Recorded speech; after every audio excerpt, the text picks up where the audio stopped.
Good morning and a warm welcome to the 6th meeting of the Constitution, Europe, External Affairs and Culture Committee in 2025.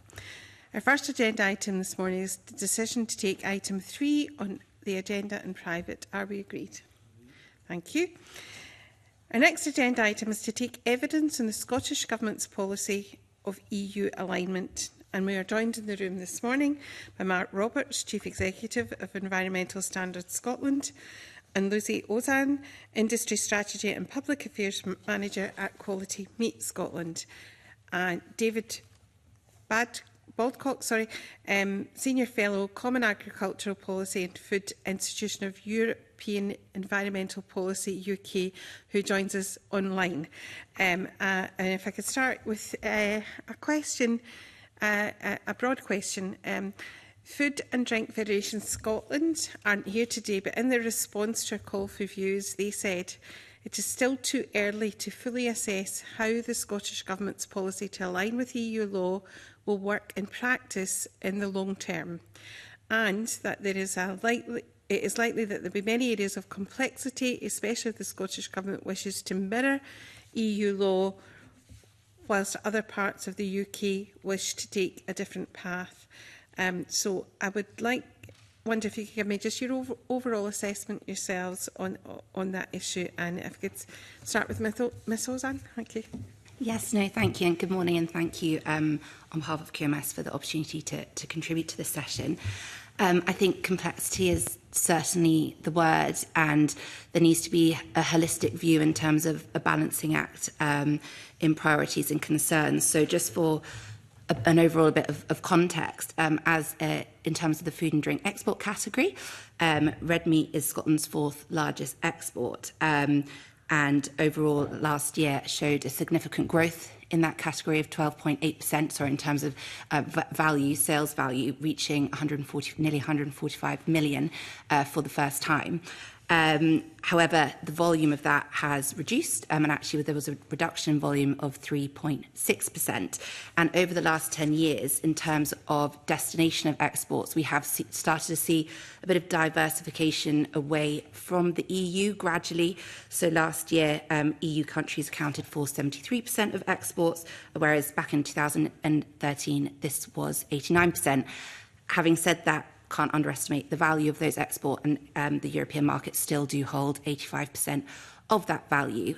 So that could indicate that there's a sort of strategic objective for exporters to target the EU as a premium destination and rebalancing the carcass through lower value products. So that's the export context. But I think when we're looking internally at the UK single market, that's when things can get a bit more complicated, because the sales distribution of red meat in terms of what's produced in Scotland by value, 60% of that went to the rest of the UK.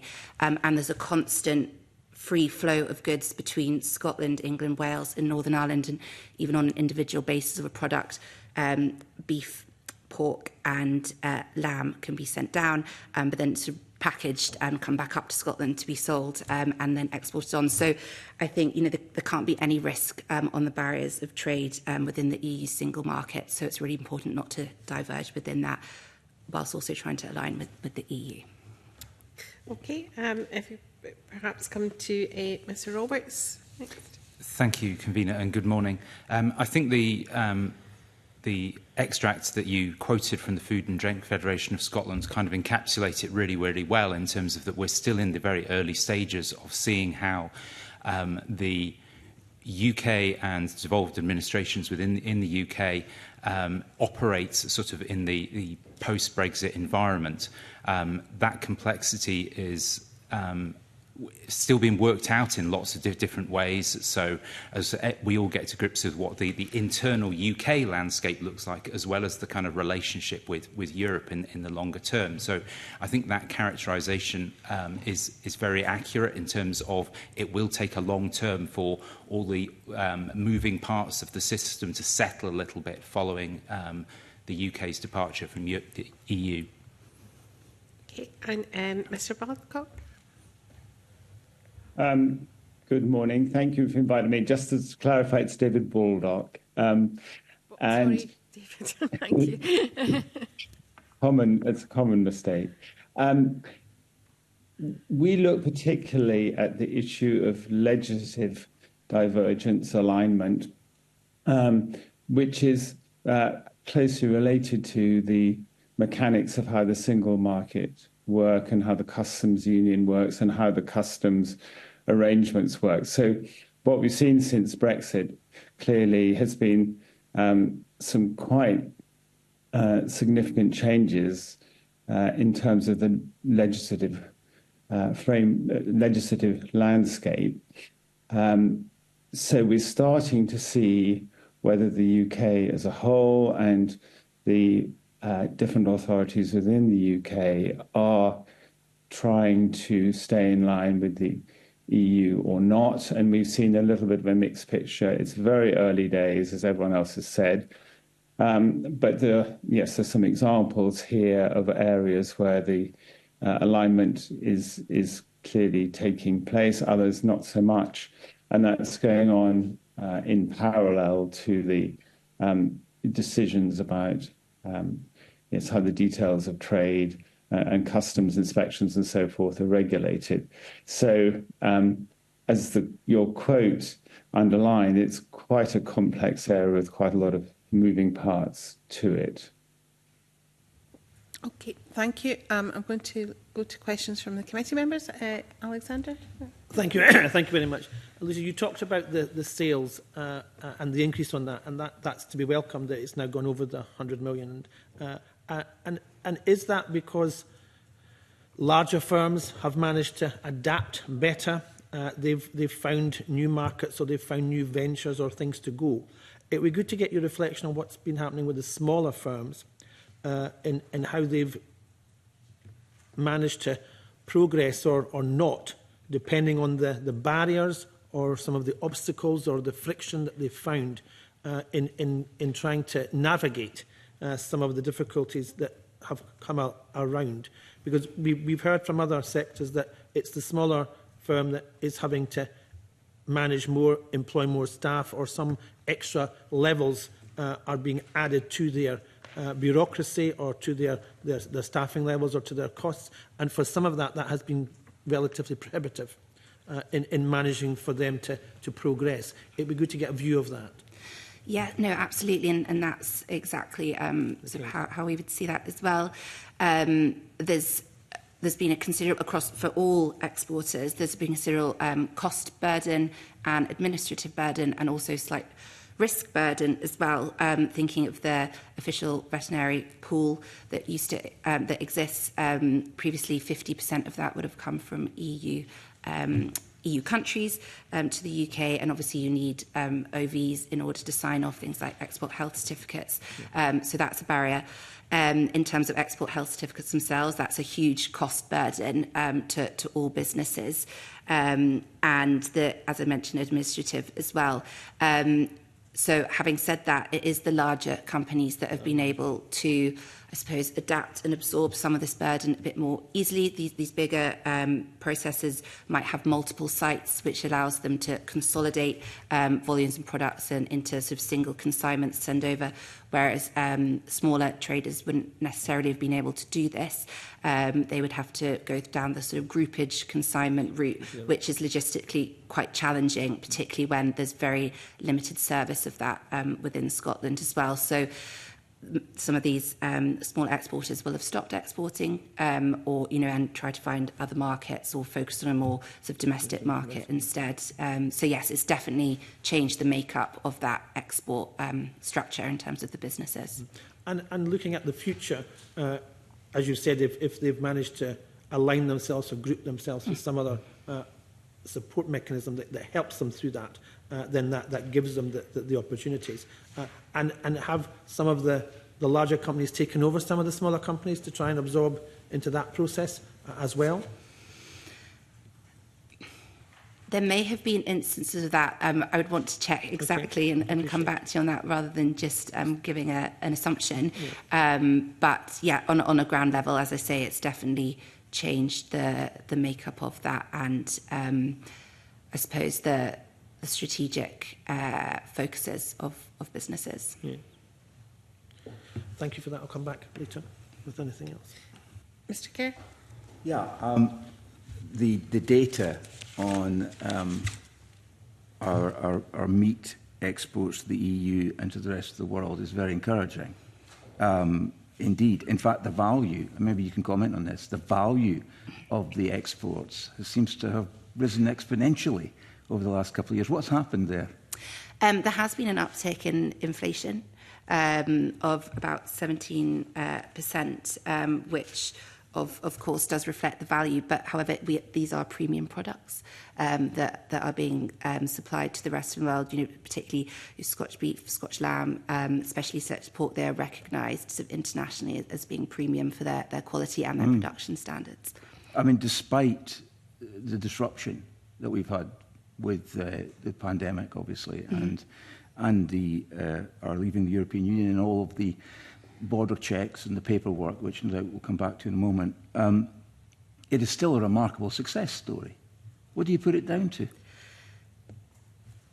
There's so many different factors at play, and I think it can't be also underestimated that 60% of that sales distribution value it does go to the rest of the UK as well, which is an extremely buoyant market. You know, there's shortages of beef in particular globally, so there is that demand is there, and you know, I suppose there's always different variables that contribute in different ways. And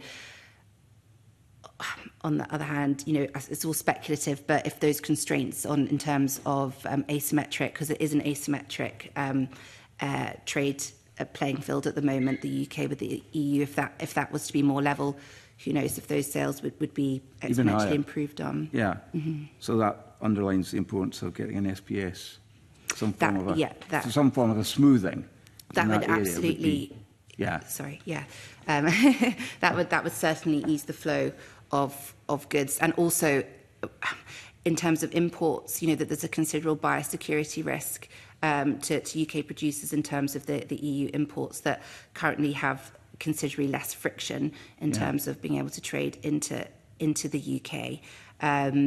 And yes, you know, we feel that where SPS regulations are equivalent between parties, there should be that ease of flow and reduction in burden of checks of consignments, because that's causing considerable delays and in some case product wastage, which of course incurs huge cost. Don't think there's anyone here that can talk authoritatively about fish, is there? Can you speak about fish, Mark? I'm afraid I couldn't at the moment. I mean, similarly, the export volumes and value of fish to the EU and to the rest of the world is similar. I think probably we need to talk about fish separately on another occasion, because there's no one here that can answer the fish questions I've got. Regulation in terms of competitive advantage and disadvantage. Again, I'm not sure which of you would be able to answer this question. But one of the issues clearly is that Scottish farmers do not necessarily have all of the tools in their toolkit that farmers in the rest of the UK and in the EU may have the advantage of. I'm thinking particularly of precision breeding and gene editing.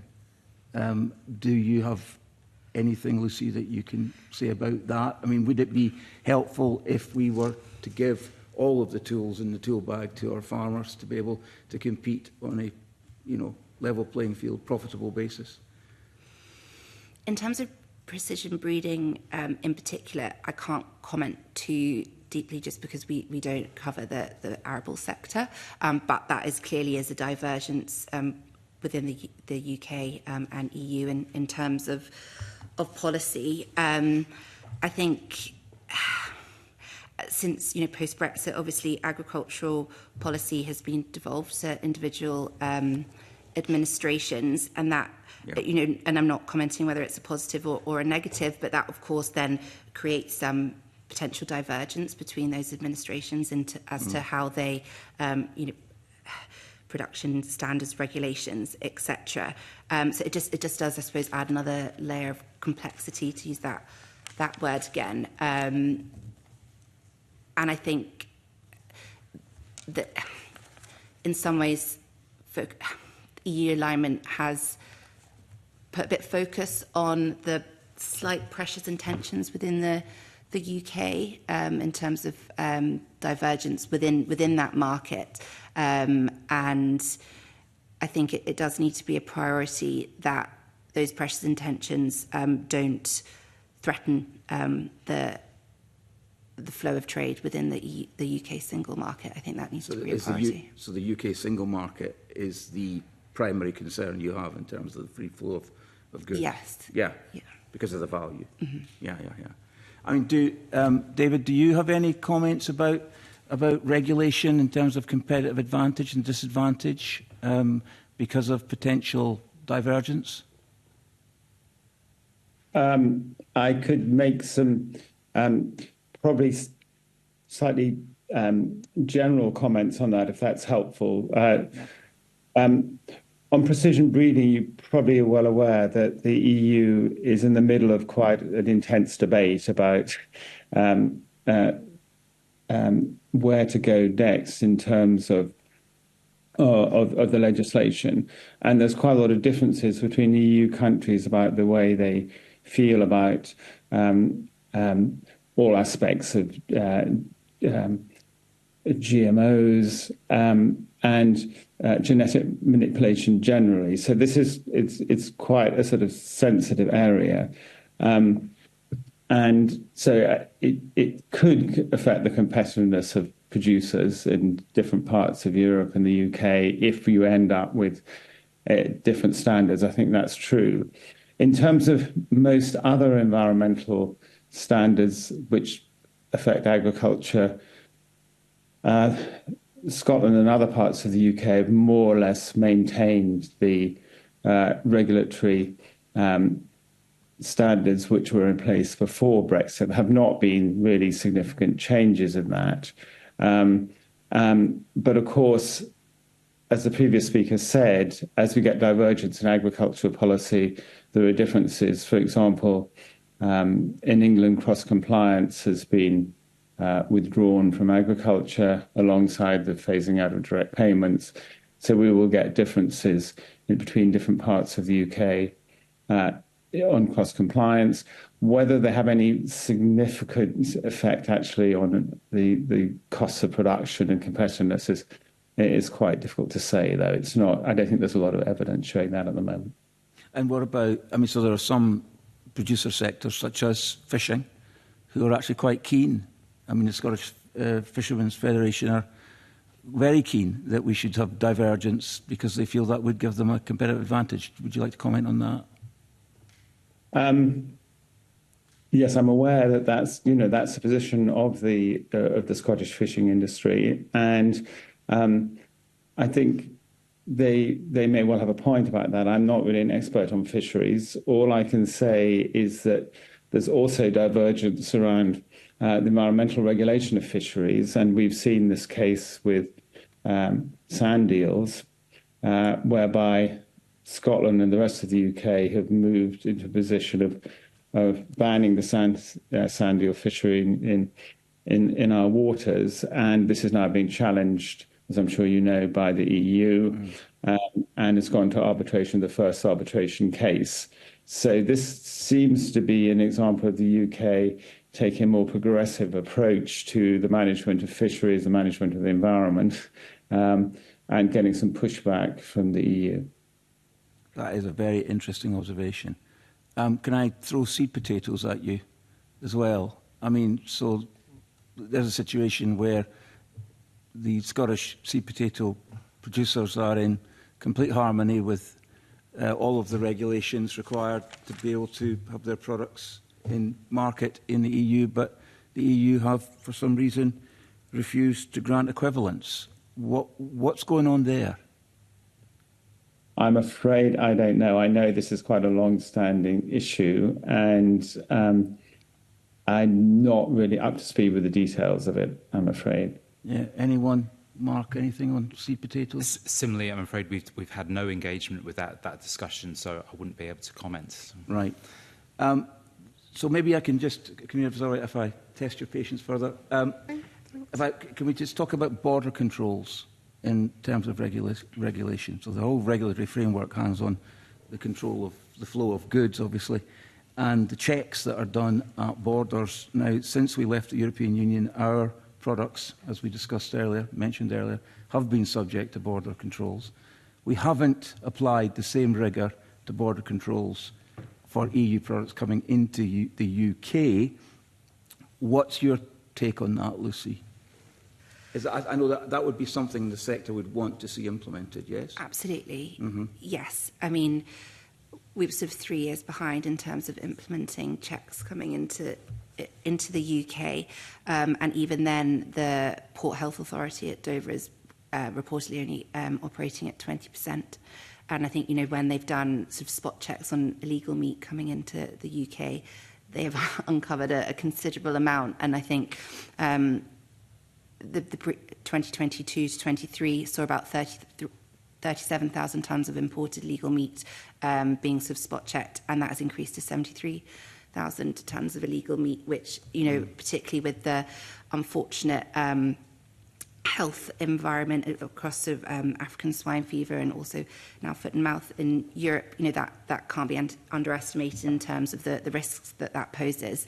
And conversely, obviously, it, as you say, is asymmetric in terms of the consignment checks that UK exports are consigned to, which cause, as I've mentioned already, you know, considerable delays and just that extra level of slight bureaucracy and burden, despite having the same SPS regulations in place. And it leaves us in a difficult position if we want to improve the SPS terms of trade, smooth out the terms of trade, and we're not implementing the agreement that we reached 5 years ago on border controls. I mean, maybe I can ask David, are we in breach of the agreement by not introducing border controls? Does that imperil our regulatory arrangements with the EU? I think Lucy might know more about that than me, but I don't believe so, no. But Lucy probably knows more about that than I do. Whether or not we're in breach is something I think we'd have to look into more detail on. But again, I think it can't be underestimated how despite the need for an SPS agreement, and there are different ways of doing it. You know, Switzerland obviously have a very different system in place than New Zealand, but both of those seem to be positive. You know, could the Windsor Framework Agreement that we have in place with Northern Ireland almost act as a template for that ease of goods and almost a sort of fast-tracking system?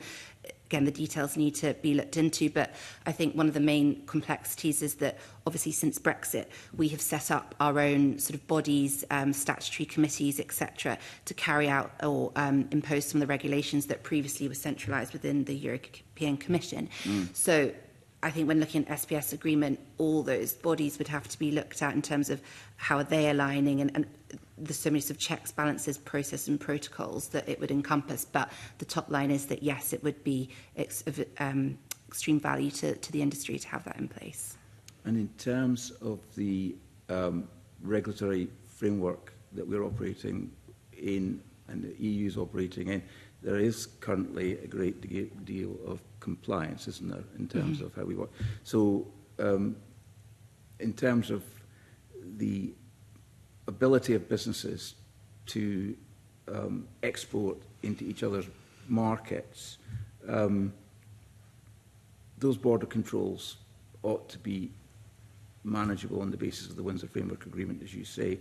I'm trying to think about what the complexities are that stop us from smoothing out this SPS. I think one of the reasons is that even since the border target operating model has been brought in, you know, that asymmetricity actually doesn't give the UK a lot of leverage. You know, there's not necessarily a lot... No, we've not got a good negotiating position. Yeah, in terms of, you know, if it's relatively speaking...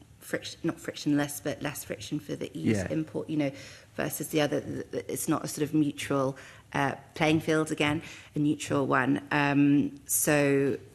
Yeah, I think that plays a part in it. I thought David acknowledging something about our negotiating position is pretty weak because of our lack of appliance of border controls. Do you want to amplify your thoughts on that?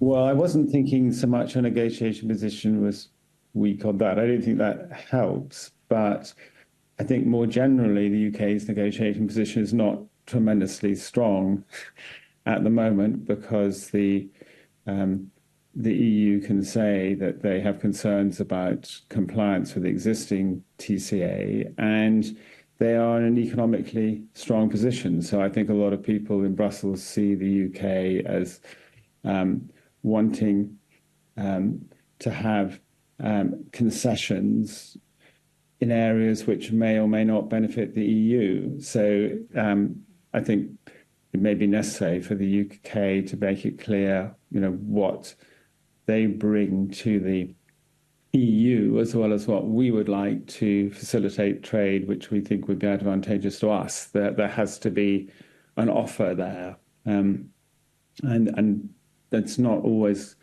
100% clear, I think, what that UK offer is. And the EU price will almost certainly be regulatory lockstep and access to fishing waters. Access to fishing waters will definitely be an issue, yeah. Yeah. Mark, I'm conscious of the fact that in this conversation we haven't heard enough from you. Is there anything you would like to add? I suspect, Mr. Kerr, I'm afraid I don't have anything to add in terms of the sort of agricultural and fishing dimension, given the remit of Environmental Standards Scotland. Right. Sorry. That's okay. Thank you. Thank you. Mr Brown. Yeah, thanks very much.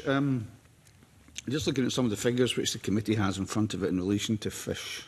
I know there's no experts on fish here, but it seems to be a pretty dramatic reduction in terms of the non-EU. It's more than half, I think, since 2014.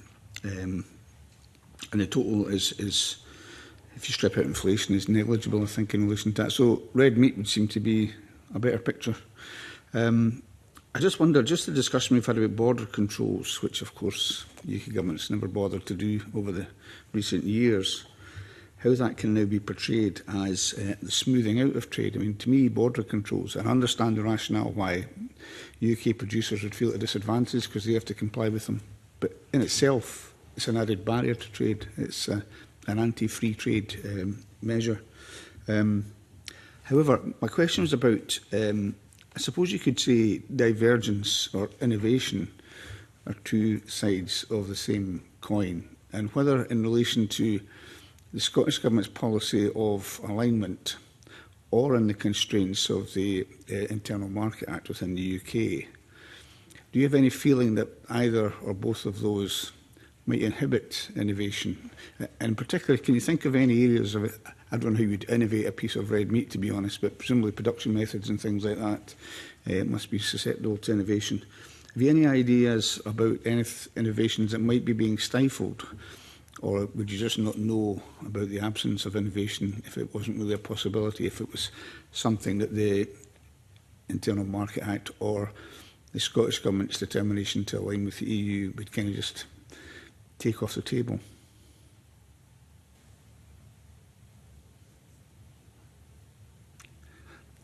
I'll come to one of the most puzzled look in her face, Lucy, you. Does the Internal Market Act or the policy of alignment inhibit innovation, do you think? I'm just trying to think. I can't think of any, and there may be some instances where innovation is specifically inhibited, but what was sort of coming to mind was that even if it's not sort of agri-policy itself, there are policies or divergent that have come into place in other areas that affect agri-food, such as packaging, single-use plastics, deposit return. You know that there are divergence in the sort of ancillary industries around it, which, again, if we're looking at EU alignment, that could cause another level of complexity. So yeah, I don't know if innovation, but there certainly are divergences in terms of operating environment. I think deposit return was one that was ruled out by the UK government where that was an innovation. I don't know if Mr Baldock has any ideas on that in relation to innovation. Is it being stifled or is it not really noticeable? It's a very fair question. I don't have any examples of that, I'm afraid. At the sort of bigger picture level, I would say that the EU is committed to taking forward the whole circular economy approach. So that's about waste management at one level, but also about repurposing, about closing cycles, which will entail quite a lot of product innovation, quite a lot of probably product chain innovation, new ways of doing things. So if there is a gap persistently over the years between UK legislation on circular economy and EU legislation, and that, there may be different approaches here in Scotland and the rest of the UK, then I think you may have less incentive for some of the innovations in the UK may not be directly inhibiting them. So I think that's a bit of a danger I see ahead if we get really out of step with the whole development of the circular economy. Mr. Roberts. So just to add to what David said, I think the sort of development of a wider circular economy, we now have the Circular Economy Scotland Act in place, is one of those areas that is going to be very, very complex, and there will be lots of innovation coming in order to try and satisfy that. And as I said in answer to the convener's first question, this is going to be a really complex area to negotiate, to take the best learning from Europe and internationally more broadly, and also then apply that within the context of the UK settlement as it currently operates. So I think, going back to my previous answer, I think we're very much in the foothills of this, and I think the circular economy is probably one of the areas where that complexity is going to become very, very visible. Thanks very much. I suppose just a comment, and if there's any views on the comment I make, but this was not how it was meant to be, was it? Really? Brexit, we were sold this fantastic free trade and all these trade deals that were going to happen. Instead, we're 3-4 years on, there's no border controls. We are, I think Mr Kerr pointed out, and somebody else did, in a very poor negotiating position now for the future. I think fishing rights are the big thing to be coming after and so on. It's not really the green and pleasant uplands that we were sold, Brexit, really. I suppose you guys just have to operate within the framework you've got, but I don't know if you have any comments on how it's turning out. I suppose one comment was that for the lamb industry, it was actually at one time forecast to, there were real concerns that it would be decimated. And in fact, we've seen real strength in that sector. So I think sometimes it's, you could sort of forecast things, but other variables come into play, as we've seen since 2020, a whole raft of sort of macro environmental instances, scenarios have happened which have directly impacted that we wouldn't have necessarily foreseen. So you can sort of forecast within something in isolation, but actually, the variables of other factors that arise along the same timeline aren't always easy to factor in until you're doing it. So, but yes, I would agree that the industries certainly have been resilient and have managed to adapt, but that again isn't without a lot of cost, and also I think each time that does slightly threaten the sustainability of a sector. You can only be resilient so far, and I think again since sort of 2020 it's been such a disruptive operating environment, not just with the EU but again sort of for lots of different reasons, and businesses have continually adapted. So I think a real priority would be to try as far as possible to make that operating environment as stable and smooth, and that's when businesses can really flourish and sort of plan long term as well, as far as possible. There's no other comments. Fine, thanks. Thanks. I bring Patrick Harvey in, please. He's online. Thanks very much. Can I just double check I'm unmuted? Yes, you are. You hear me? Great. Good morning to the committee's witnesses. I wasn't going to get into the sort of policy detail of individual examples of divergence. Those are probably matters for other policy committees to decide what's the right or the wrong thing to do with some of these decisions. But in terms of the operation of the overall policy of alignment, it seems to me that we've got a little bit of a presentational paradox in that we've always known some degree of divergence would start to emerge. And the longer that goes on, the more it feels a little bit odd to call it a policy of alignment when there are more examples of divergence appearing. But if we ignore the presentational sort of oddness of that, it seems to me that what we've got is a policy that seems to be working more or less as intended. It's not hugely rigid. It doesn't say we must have alignment to the greatest possible extent in every case. And it doesn't say we must have kind of divergence at every opportunity. It doesn't always place the emphasis on the economic interests of industry. It recognises that regulation often is intended to achieve social or environmental benefits by constraining harmful things that markets might do, and that's one of the reasons why we want high quality regulation. But it allows the government to make a decision on a case-by-case basis. So in terms of the overall operation of the policy, do you think it provides the flexibility that's necessary? And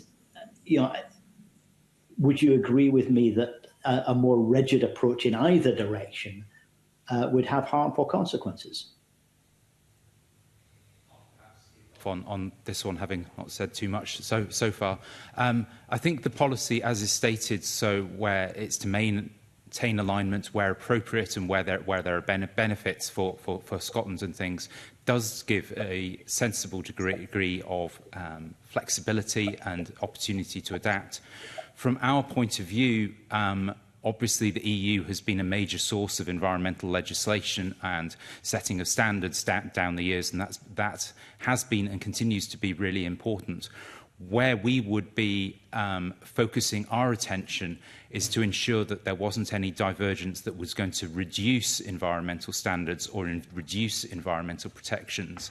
We would always be encouraging the Scottish Government to look to whether or not new legislation, new policy in Europe there was something that was potentially beneficial in terms of the Scottish context. And if they weren't going to do that, to explain why that wasn't the case. And I think that's probably a sensible balance to strike. Within our remit as an organisation, we have a duty to have regards to international developments in environmental protection. And yes, that is international, that is global, and we do try to look at that scale, but Europe will always be an important element of that. And a strand in all the work that we do is to look at the extent to which there is a European context, there are developments and new legislation coming out of Brussels. We know the Green Deal is still progressing, and there is a huge raft of legislation contained within that. And that is a real task both for the Scottish Government to keep on top of, and a real task for us, to be frank, to keep on top of as well. Any of the other witnesses wish to comment on this? Just to agree with Mark, I think any measures need to be proportionate and appropriate to the context that they're being applied to, and not just a blanket approach for the sake of a blanket approach, which is obviously not what you're suggesting. I think talking about the Scottish red meat supply chain, that contributes hugely in terms of value to local economy, the national economy, public health and environment. So anything that would cause that industry to retract in any way needs to be avoided. But that's not to say that, of course, that in some cases it definitely is appropriate to apply certain measures, again, to enhance those areas that I've just mentioned for Scotland as a nation. And Mr. Baldock? Yes, I completely appreciate that it's helpful for Scotland to have flexibility, as you say. As we go forward, though, we are seeing progressively more divergence, and there will be consequences of that. And I'm not sure at the moment we talk enough about what the pros and cons of different actions is. There's not always a very clear debate in the UK, or particularly in Scotland either, about, okay, does it matter if we are getting out of step in certain ways? What are the pros and cons of that? And what are the long-term consequences? And there's a significant difference in the way we regulate chemicals, for example. And over time, that could have considerable impacts. And the danger is, because many of these divergence points are quite incremental, there's changes coming along there, we underestimate the cumulative impact of those and don't necessarily know what their full consequences will be. And I think we see that there could be advantages in some cases of having a more proactive stance of saying, well, we will align in certain areas where it's, unless there are good reasons not to, like with some product standards. And there may be good reasons not to. One certainly doesn't want to rule that out at all. And there may be product standards in the UK, for example, which are more ambitious or just much better suited to conditions on this side of the channel, and therefore have strong advantages. So one doesn't want to get over doctrinaire about it. But the danger of actually not sort of appreciating that product standards, certain standards are changing, this is affecting supply chains, affecting all the companies in it, is, I think, real. And so although the policy in the moment in Scotland does provide the flexibility, I'm not sure, I think it could be helpful if it had a bit more focus and a bit more active discussion of this, so it was clear what Scotland's interests were. I take that point, but if you'll forgive me, it does sound as though that's a stronger argument for saying there ought to be, across all of the UK governments, a shared policy of alignment, a shared approach to achieve maximum alignment, unless there is particular reason to diverge. That what you're asking for, what you're seeking there, would be better achieved or better accomplished by having a similar approach to the one that the Scottish Government already has in the other parts of the UK. Yes, I think it would be better if other parts of the UK had, and especially the Westminster Government, had a clearer approach. And, you know, what I think we'd like to see is when there's a major piece of EU legislation, which is clearly going to affect stakeholders in the UK, the government published a bit of an analysis of it so that everybody could see, okay, well, this is what's happening.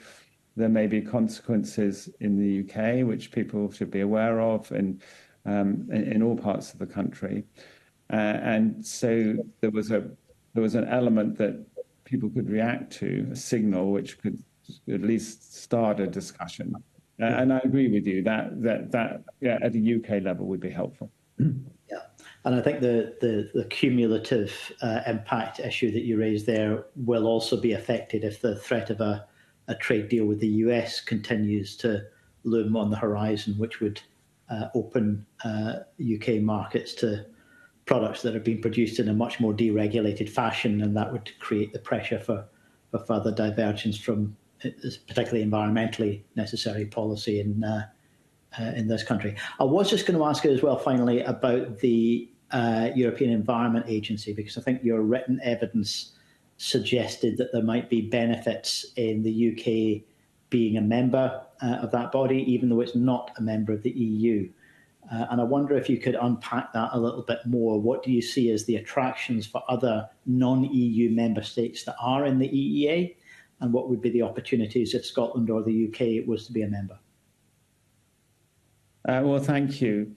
We do suggest that could be advantageous. And this is much less transactional than some of the things we've been talking about customs control. It's more to do with sending a signal that the UK would very much wants to see itself as part of a bigger European family, addressing environmental issues which are very largely shared, using data. And the UK is a very important source of environmental data and has a lot of expertise to stay inside that family, to foster contacts. And Scotland has been one of the most proactive parts of the UK in actually participating in European debates and fora, and I think might gain from having interlocutors in other parts of Europe, seeing what best practice is, and not really feeling on the sidelines. So I don't think we'd argue there was going to be some immediate change in policy that would stem from that. It would be more of a clear signal of European ambition and understanding that these things need to be done together, and that we can learn from one another, and also provides a showcase for what happens, where we've been successful in the UK. Mm-hmm. Thank you very much. Mark? Mm-hmm. Just again add to that. So in terms of the European Environment Agency, which is a fantastic source of data on environmental quality and performance in Europe. So we are in contact with the European Environment Agency on specific pieces of work, and an example of that has been some of our ongoing work around invasive non-native species, just so we are understanding kind of what the wider European context is. In that example, obviously, because there is movement of non-native species across borders. So at a kind of operational level, sort of we have informal contacts with the EEA. Is there, so just from the point of view geopolitically, we've seen a huge change in attitudes just in the last week or so, and things are becoming a sort of very different. Can you envisage a time when the ecology issues and environmental issues that are key in Europe at the moment might become less important, or indeed if the UK decided it was taking a less restrictive view? Can you see a kind of policy divergence that would lead to problems going down the future, I guess? I hesitate to peer into a crystal ball at the moment, but I think I do envisage that there may be less of an emphasis around environmental and climate issues, given the kind of the wider geopolitical pressures that you identify. The reality of the fact that the need to address climate change, the need to adapt to changing climate is pressing. We know that the pressure on nature and biodiversity continues to be very, very acute across Europe. So those things need to remain on the agenda, but they are going to have to compete with economic security and other pressures, and I do see real risks in the longer term for that. So, thank you. Does anyone else want to comment on that point? Lucy? Just very briefly, I think, it doesn't always have to be an either or situation in terms of if you have an agreement with one country or group of countries that then immediately eliminates another. I'm just thinking of the CPTPP agreement. New Zealand's obviously part of that and also has a trading relationship with the lower barriers with the EU. So, and we've joined the CPTPP despite Canada having different objectives and asks around sort of hormone and beef production, but we've managed to hold our line on that. So I think it always comes down to where the red lines are for each country, but it's not to say that things can't be negotiated around that for each sort of own objectives. Okay, and David, you wanted to come into? Yes, just to add that we certainly are seeing some pushback in the EU against some of the more ambitious agenda. And that partly stems from the change in the political parties who did well in the European elections last year. Partly stems from developments in the US. And what's happened, obviously, in the last couple of weeks, as you said, has kind of accentuated concerns about that, and these very strong messages from Trump about direction of travel, regulation, and so forth. And so that I think that's going to apply in the UK as well. But having said that, I happened to be in Brussels earlier in the week at a meeting where there were quite a lot of people from the food industry, and they were saying, a lot of people said, well, whatever we're hearing at the moment, including the US withdrawing from the Paris Agreement, which is quite a big deal on any metric.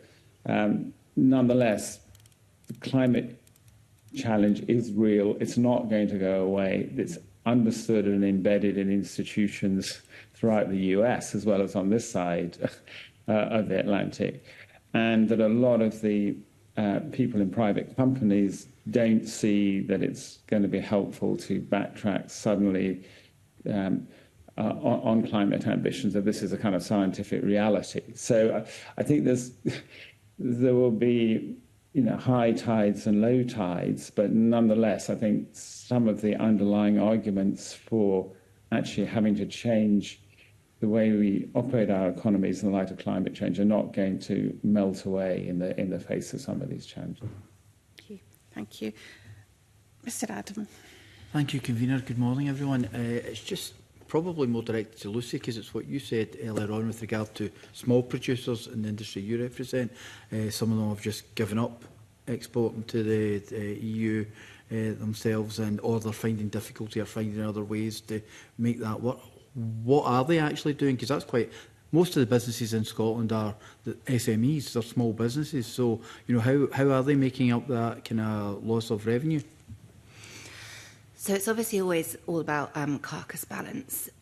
So it's I think it's been described before, it's the opposite of building a car, where you start with the small parts and build it up. You start with the big parts and you break it down, and it's about finding individual markets for all those different components. So as I mentioned earlier, there is demand for particularly beef is going up in the UK, and supply, not just within the UK, but globally, is going down. So there is that demand there. It's just, putting in the supply chains to meet the demands in different areas. Mm-hmm. But the small businesses that are no longer exporting, have just given up. How are they getting on? How are they moving forward? So yeah, they would just be finding different markets within the domestically, to sell those different products into. But that's not as guaranteed as businesses. Say you've been having business that's been ongoing. In business in general, it's about relationships, people you've been working with a long time. I don't understand the ins and outs of your own personal business, but in the end of the day, when you've got to look at another market, it's a burden you can do without as a business that's trying to get by all the other challenges that we're facing at the moment. Yeah, it would certainly, be causing another level of disruption. Yeah. Mm-hmm. And with regards, you're saying with larger businesses, they're just give me some more detail. They're consolidating products into single consignments, just try and make it. They're trying to make it work, but because they're able to absorb the burden that they've got. Yes, and they might, bigger organisations might have multiple sites and produce multiple products, so they can consolidate those into sort of one larger consignment across the multiple sites. Mm-hmm. They can group those together.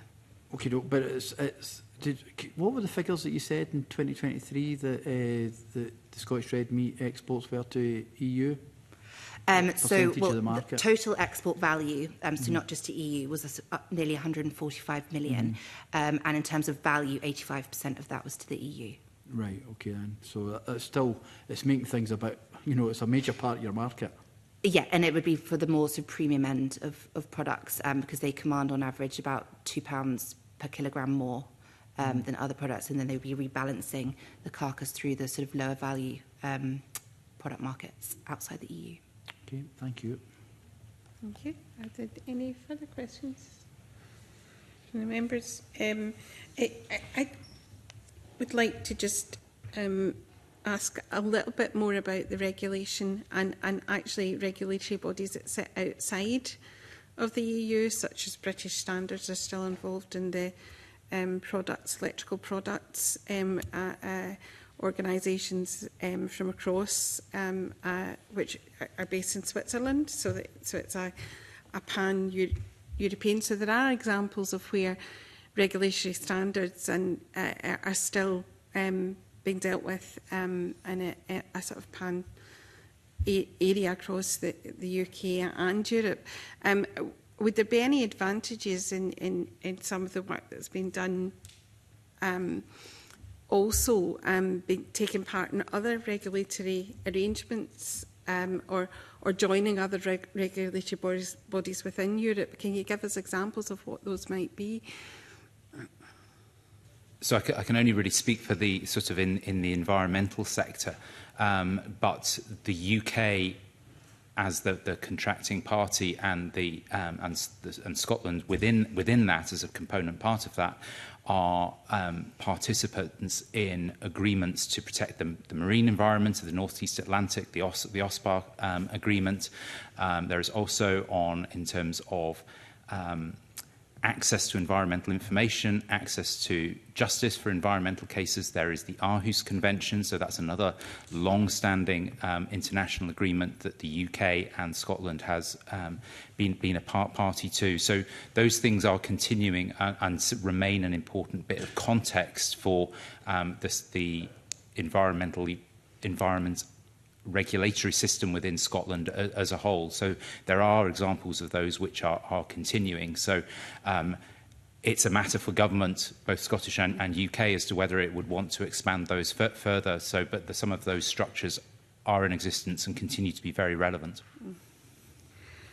And Lucy, some of the evidence we've taken along the line has been an indication that until the border controls go up in the UK, and that the importers from Europe to the UK start to feel some of the barriers and the tensions and things, until that actually happens, then progress in terms of SPS agreements, all these kind of things, are kind of in abeyance at the moment until the pain's been felt on both sides, if I could put it that way.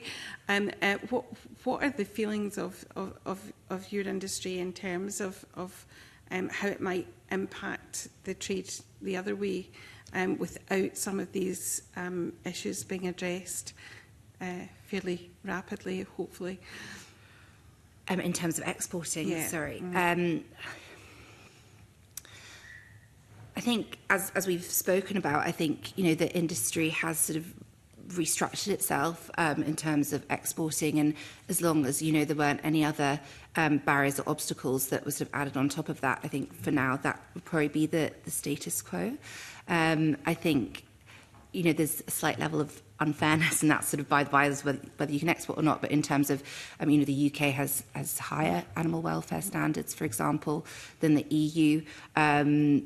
But, the UK has just brought in a ban of live export of animals for slaughter, for example, and also the UK, I think in the 90s, banned sow stalls, whereas that's still, it's being phased out, but it's still going on in areas like Denmark, which actually they account for 25% of our imported pork to the UK. So there's just that level. But in terms of export and how it might continue, I think, as I say, unless there's sort of any other barriers or obstacles coming down the line, for now it seems to have restructured and hopefully will continue as it is.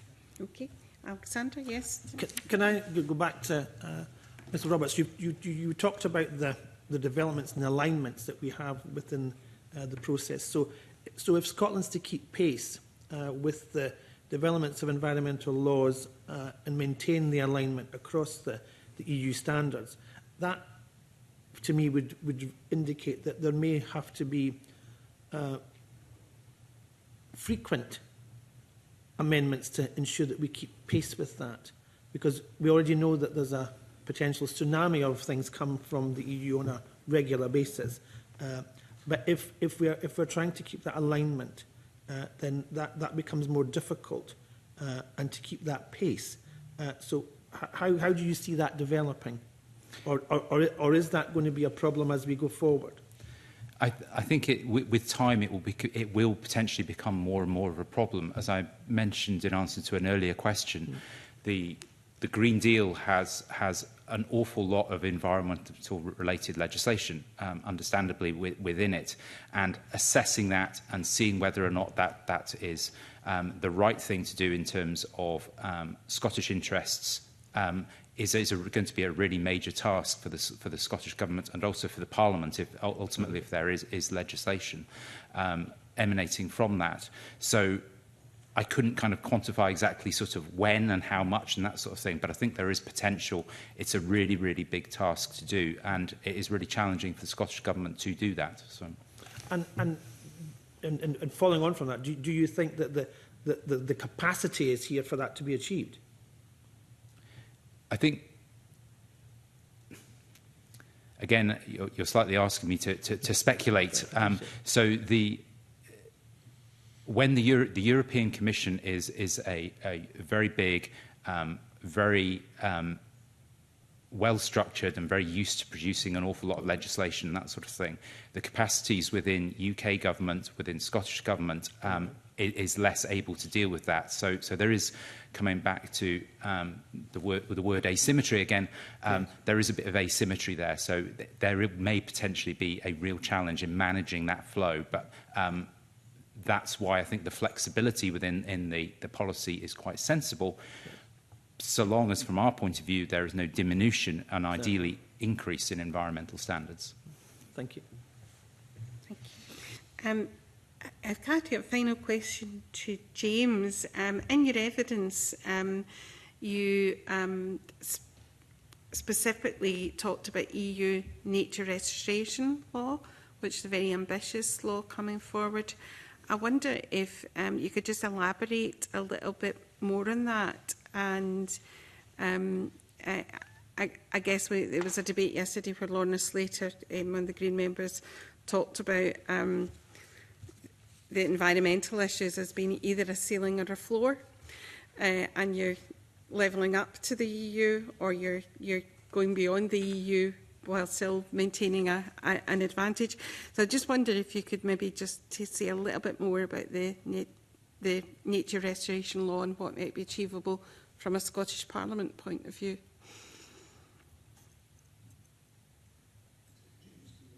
James, sorry, David, sorry.